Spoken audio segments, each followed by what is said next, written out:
Et c'est parti pour l'épisode 5, je crois, hein, c'est ça, épisode 5 de mon apprentissage Flutter. Voilà, donc la dernière fois on s'était arrêté ici, on a fait l'écran d'accueil en live, directement en vidéo.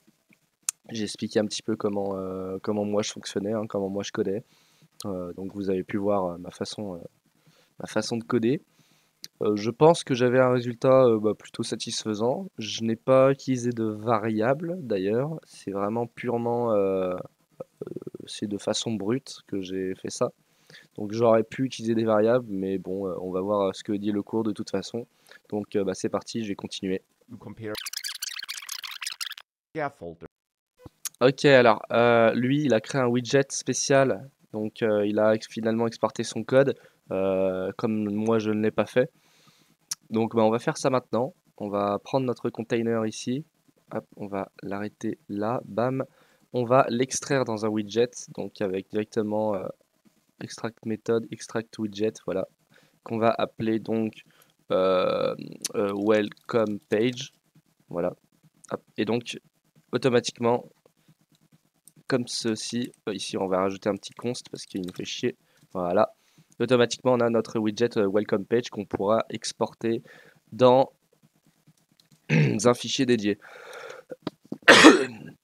Alors on va créer ce fichier qu'on va appeler donc welcome welcome page.dart.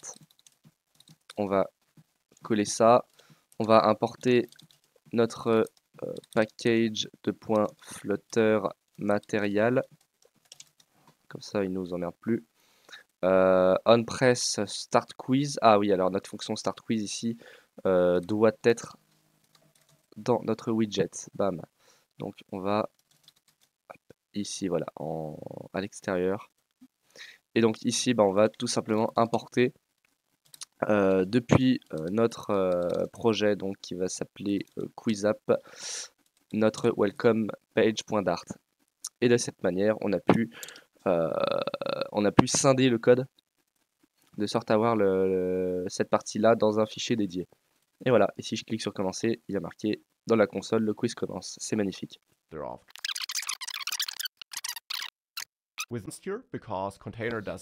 c'est intéressant parce que lui, il a wrap le start screen ici, donc mon welcome page, dans un conteneur. Alors, à quoi ça va servir? Celui-là, il a directement un texte, il a rien d'autre. Si je vais dans mon main, ici, je ne l'ai pas dans un container, et mon container, il est là. Ah oui, d'accord, d'accord, ok. En fait, son start screen, ici, son arrière-plan va être présent durant toute son application, donc je comprends pourquoi il a fait ça. Alors donc ici, on devrait plutôt prendre tout notre container là. Hop, on va l'enlever. On va le remettre ici. Donc hop, welcome page, on l'enlève. Voilà, de cette manière. Hop. Donc container ici et dans notre child. Donc on va prendre notre center, bam, on va le remettre de l'autre côté, de cette manière. Voilà. Et ici, on va mettre notre welcome page. Bam. Alors là, il nous fait chier pour sûrement des petits trucs. Voilà, le const qui ne sert à rien. Container ici, pourquoi the constructor isn't const. Ah oui, d'accord. Donc là, je dois enlever ça et parce que le container n'est pas constant apparemment. Const box decoration. Ok. Et là, hop, on ajoute un const welcome page ici et on enlève notre point virgule pour le mettre en virgule. Et de cette manière, j'ai reconstruit du coup mon app en utilisant le container ici directement. Rien n'a changé, hein, oui, rien n'a changé. Donc notre welcome page contient ici app center avec notre colonne. Donc tout est bon, si je clique dessus, ça marque le quiz commence, donc ça marche. Et donc quand on mettra autre chose ici que welcome page, et on aura toujours notre background linear gradient. Alors là, il a créé un outlined button. Moi, j'utilise un text button, donc on va peut-être le changer. Si on va mettre un outlined button comme ceci, normalement, j'ai aucune erreur, hein. Et voilà, il est comme ça, il a une petite bordure, d'ailleurs, qu'on va pouvoir normalement modifier, j'espère. Euh,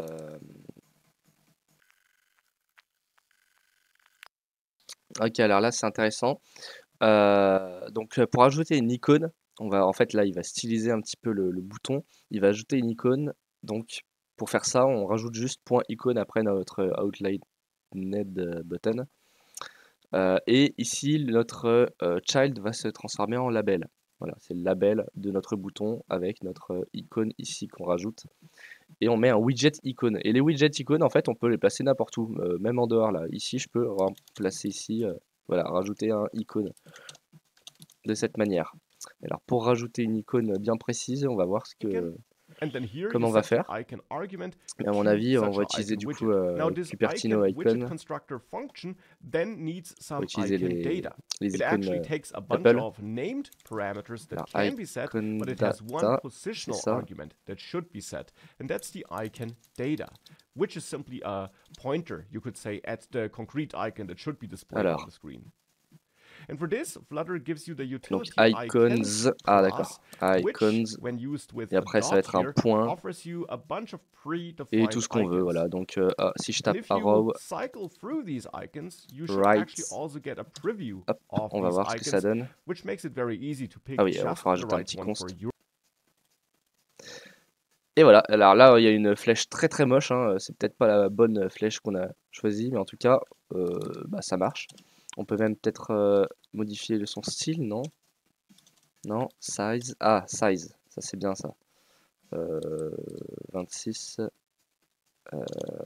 40. Ouais, ça modifie, ça c'est bien. Your use case.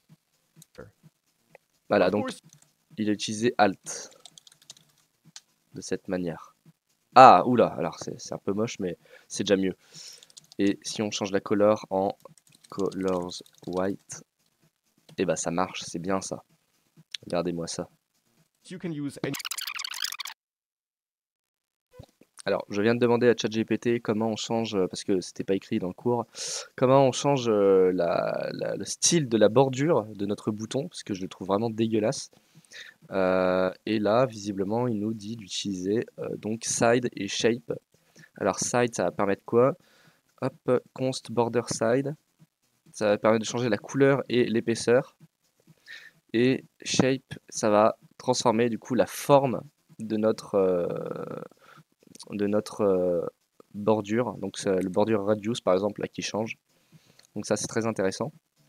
Donc on va déjà commencer par changer le side.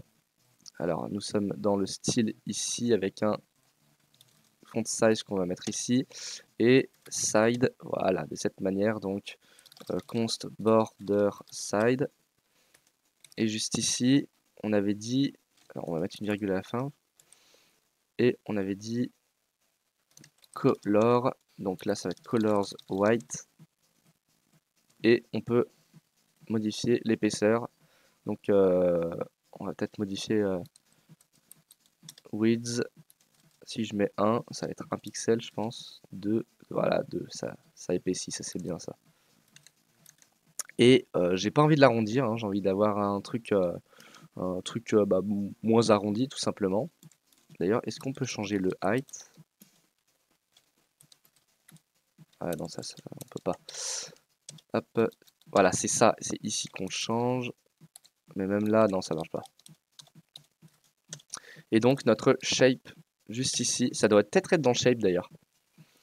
Donc rounded rectangle border. Voilà. Avec, ah oui d'accord, point circular. Ah, attends, hop, non, ça va être à l'intérieur. On va mettre un border radius, et avec un border radius point circular, avec un radius qui sera de 10 dans l'exemple. Ici, à quoi ça ressemble? Hop, voilà. D'accord, donc là 10, si je mets 5, ça réduit. Si je mets 30, voilà, ça dépasse. Voilà, si je remets 10, c'est pas mal. Hop, et là on voit, hein, je clique. Et le background color, comment on le modifie? Alors, ça doit être ici, background color, voilà, directement, avec colors. Non, on va prendre from ARGB, voilà, de cette manière. Il y a quoi d'autre d'ailleurs? From RGBO Alpha Blend. Ah, ça c'est bien ça. Attends, forward background. Il prend quoi en argument? Deux couleurs? Non, on va prendre en RGB. Donc get alpha. Hop, ah non, get RGB. Donc on va mettre une opacité qui sera de 80 avec un noir ici. Et normalement, voilà, ça fait un résultat un petit peu comme je l'attendais. On va même mettre 70, 60. Voilà, et un const devant, je suppose. Et ben voilà, c'est déjà plus joli là. Alors là, c'est intéressant. Il nous dit qu'on peut du coup baisser l'opacité de notre image, ici là par exemple, en utilisant Opacity, en wrappant en fait notre image dans un widget qui s'appelle Opacity. On change l'opacity, voilà, et on met notre widget. Sauf que apparemment, niveau performance, c'est à chier. Donc là, il va nous And that's montrer why I'll une copy autre this méthode. and then comment it out and re-add it, but now I'll remove this opacity widget here and go back to just having the image asset here and show you an alternative approach. Because whenever you have a widget where you can set a color, there is a better approach available, a better approach than using opacity. And it turns out that for image, you can set a color argument when using this asset constructor function. Ah, et là, il utilise And une this couleur color justement. can be used to apply some transparency to this image. Alors, color, Now deux for a points, start, et ça let's doit set this être to colors Alpha Blend, dot je red, pense. so to the standard built-in red color, and let's see what that Ouais, does. ça va être... And as you see, it changes the color of the image. And that's Ok. also good to know. This color On peut argument changer la couleur on d'une the image image widget de can be cette used manière. to add an overlay color C'est on top of dégueulasse. the image, which sometimes can be exactly the effect you want. But this gets even more powerful if you now apply a transparent color here. And for that here, Donc si on since I applique une want to couleur keep my image transparente, white, I'll first of all switch to white. And then here we have this transparency slider. And here it's fully opaque if this is at the top. Here at the bottom it would be invisible. And we can now tweak this and maybe et donc là on go met somewhere 255 pour du so blanc that this first value here is 150. And with et this, we now add a 150. white overlay color that has some transparency applied to it. Now this Voilà. can be set to a const Alors, value by cette technique marche, mais uniquement finalement sur les images qui ont déjà une couleur prédéfinie de base. Parce que là, en fait, de base, elle est blanche, l'image, mais en fait, on lui réapplique par-dessus une couleur blanche qu'on met en transparent. Donc en fait, on change la couleur de l'image en blanc. Par exemple, si mon image était bleue, bah, je l'aurais mise quand même en blanc ici. Donc ça, c'est peut-être bien pour les performances, mais en tout cas, ça ne marchera pas, en tout cas probablement pas, avec des images qui ont plusieurs couleurs.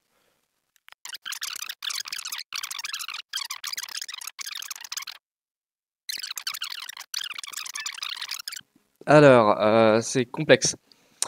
Là, il m'était demandé, et je n'ai pas réussi à faire ça parce que je n'avais pas vraiment compris pourquoi il me demandait ça, mais après correction, je comprends peut-être. On va voir ça. Donc, mon main ici va en fait run un widget qu'on a créé qui s'appelle quiz.dart. On va là-dedans, qui est un stateful widget. Donc, ce quiz va changer. En fait, ça, là, nous avons notre welcome page, mais en fait, après, on remplacera notre welcome page par autre chose. Donc, pour l'instant, ça met notre welcome page. Mais ici, on a un question screen.dart qui sera donc nos questions, nos quiz. Donc, une fois qu'on va faire commencer, si j'ai bien compris, eh bien, on va remplacer du coup notre child ici. par notre question quiz, qui sera également un stateful widget, puisque les questions vont changer au fur et à mesure. De cette manière, on pourra créer notre application de quiz. Two important new concepts: rendering content conditionally and lifting state up. And I want to start with rendering content conditionally. In our quiz widget, which is the main widget we use for starting our overall user interface, we are at the moment displaying the start screen in the end, wrapped inside of Material App, Scaffold, and our container with a gradient, but wrapped in there, we're outputting the start screen. And if you want to replace some content on the screen with some other content, for example, after a button has been pressed, you simply have to replace the widget here in your code, because the entire user interface is controlled with code. So what we could do here is that in our quiz state class, maybe, we have a variable which could be the active screen, if you want to call it like this. And active screen could be set equal to start screen, like that. And this is something we haven't done up to this point, but you can store widgets in variables. This is absolutely allowed. Ok, je viens de comprendre un truc. Ici, on a créé une variable qui s'appelle ActiveScreen et on lui donne comme valeur un widget, donc welcome page, en initialisant. Donc là, on va devoir changer ensuite, ici, on va mettre ActiveScreen. Pour l'instant, ça va pas marcher parce que il me semble qu'il y a des trucs qui seront demandés. Mais c'est dingue parce qu'on peut mettre dans une variable, on peut mettre des widgets. Voilà. Là, pour l'instant, il est de type welcome page. On peut normalement ici mettre widget au lieu de var. Voilà, widget ActiveScreen. Et donc, ActiveScreen ici sera de type widget. On pourra lui donner n'importe quel widget. Je ne sais pas s'il va le mettre widget devant, mais on verra. Regular values in Dart. So you're not limited to storing some text or some numbers at const. To this screen returns no value, but in which we use setState, a function provided by Flutter that's available inside of classes that extend state, as you learned. And to setState, you have to pass a function, for example, an anonymous function. And in this function, you then should perform any data changing activities that should be reflected on the user interface. So in there, we could set ActiveScreen to our questions screen here. And for that, of course, questions screen must be imported. So you must add an import statement where you import from your own package and there from the questions screen.dart file. With that, questions screen should be available if I add the missing S. And we would now overwrite the value stored in ActiveScreen with this screen widget here. Et voilà, et donc là, c'est très intéressant puisque on a créé une fonction switchScreen qui va, avec setState, donc qui va rafraîchir du coup la vue. setState, hein, ça sert à ça, sert à rebuild notre widget. Eh bien, il va prendre dans ActiveScreen le questionScreen. Et il n'avait pas mis widget ici, mais visiblement ça marche parce que je n'ai pas d'erreur. Comme c'est de type widget, il peut accueillir n'importe quel widget. Voilà. Donc ici, on va devoir activer ça quand on clique sur le bouton, mais notre bouton, il est actuellement dans notre welcome page. Donc je pense que là, on va voir quelque chose. On va voir comment faire passer des données, des fonctions, des événements en fait, d'une fonction enfant à parent et de parent à enfant peut-être, je ne sais pas, on verra.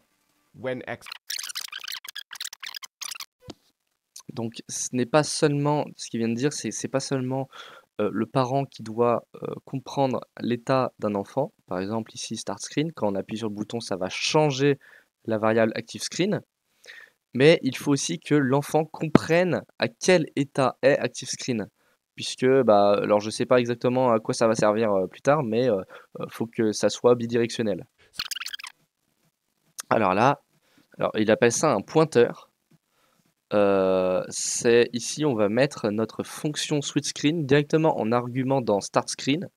Et donc on va pouvoir manipuler la fonction switch screen directement depuis l'enfant. Et il n'y aura pas d'émission finalement d'événements puisque ça sera synchronisé en fait. Ce ne sera pas comme vu. Qu'est-ce qu'il a mon chat? Donc là, dans notre enfant, ici, on va rajouter du coup un argument avant SuperKey ici, qui sera Start Quiz. Donc on peut le nommer comme on veut, hein, en fait ça prendra l'argument du coup ici, ça prendra la fonction en argument, mais on l'appelle comme on veut.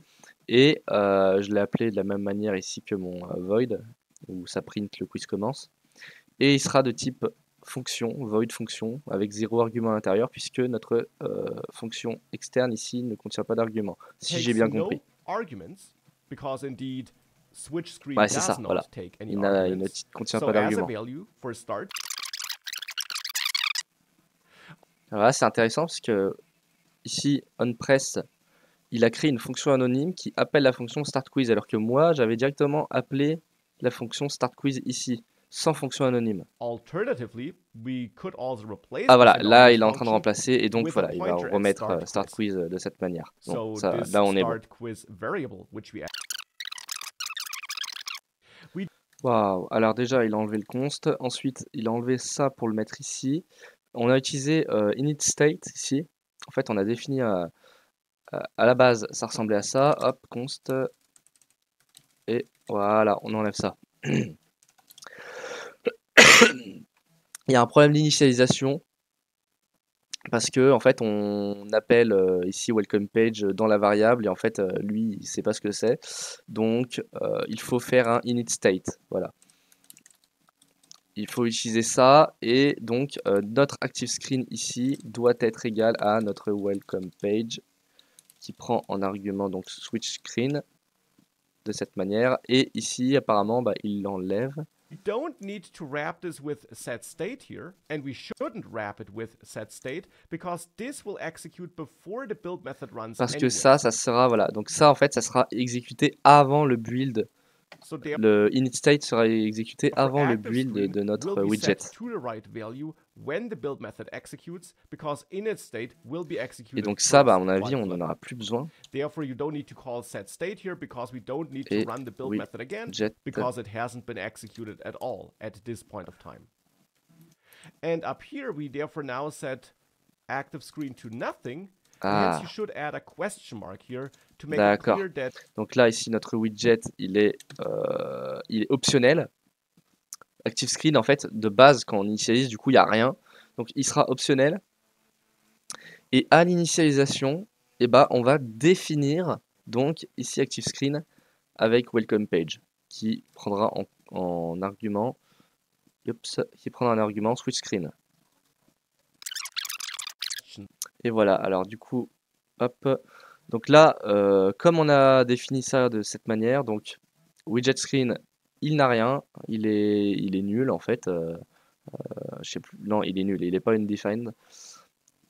Et donc, lorsqu'on initialise donc notre quiz.dart, on va initialiser ActiveScreen avec welcome page ici, qui va contenir notre fonction switch screen juste ici. Dans notre welcome page, on va le récupérer, on va le définir comme une fonction vide, une fonction voilà, en tant que final. Et donc, en cliquant sur le bouton ici, nous avons onPress Start Quiz qui va émettre finalement, qui va dire hey, je veux appeler cette fonction-là. Et donc, eh bien, notre ActiveScreen va changer, va avec cette state qui va rafraîchir notre page, il va changer avec le question screen. Et quand je clique dessus, bam, j'ai ici mon question screen avec un simple texte. Donc il est tout en haut à gauche, là on le voit. Donc voilà, ça manque de style, hein. Va falloir qu'on ajoute tout ça, mais en tout cas le fonctionnement marche, donc on va pouvoir commit nos modifications juste ici, button switch widget with init state, bam. Et je pense qu'on s'arrête là pour cet épisode là, donc merci d'avoir regardé. On se retrouve à l'épisode 6 pour la suite tout simplement.